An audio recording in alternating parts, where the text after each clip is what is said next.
To just point your attention to the fact that we will be returning for in-person worship next week, so the 5th of July. And so I know this has been an anticipated time, and yet it is important, it is critical that we have the necessary attention to detail to make sure that this return to worship is safe. And so first I'd like to say something that I almost never say. Do not show up early and do not stay late.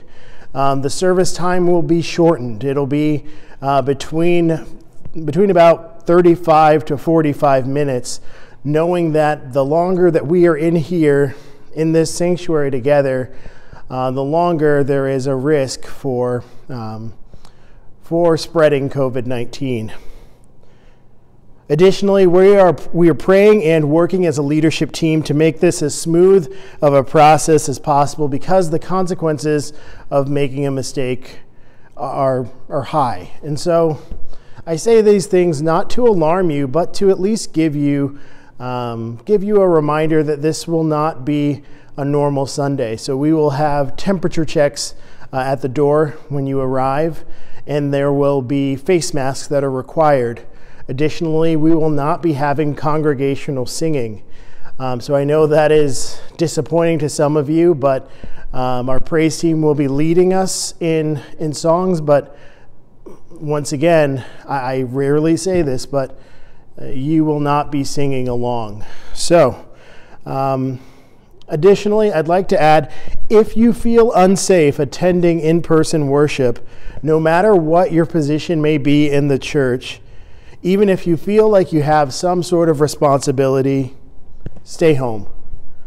And that's something to just honor and reinforce this idea that your safety is a priority.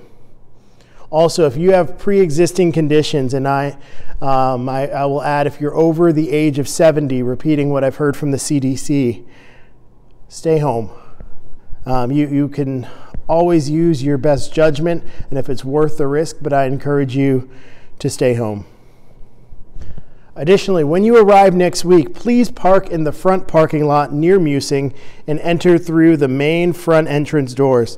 There will be someone available, like I said earlier, to take your temperature, and if you don't have a face mask, there will be one provided for you.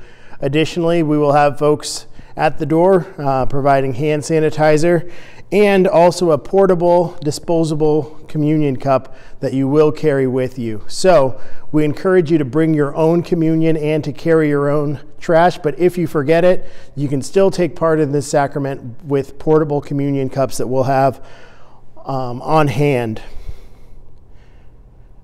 And so another detail to add, if it is unsafe eventually, if there is a rise in COVID-19 in Marion County where it becomes unsafe to worship together, we will suspend in-person worship again.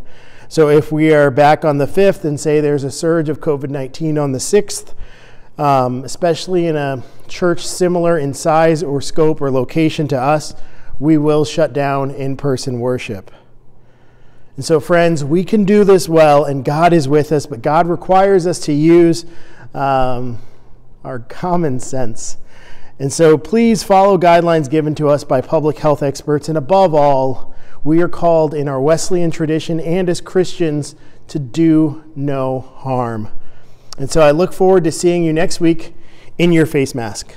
So, with that big announcement out of the way, want to also just say thank you to those who have continued to donate and support Project Transformation. Your donations have helped to make this a stronger ministry, and all these supplies that you've been able to donate are helping this virtual experience of PT. So another good way to get involved is the book study. So we're just going to keep it going from one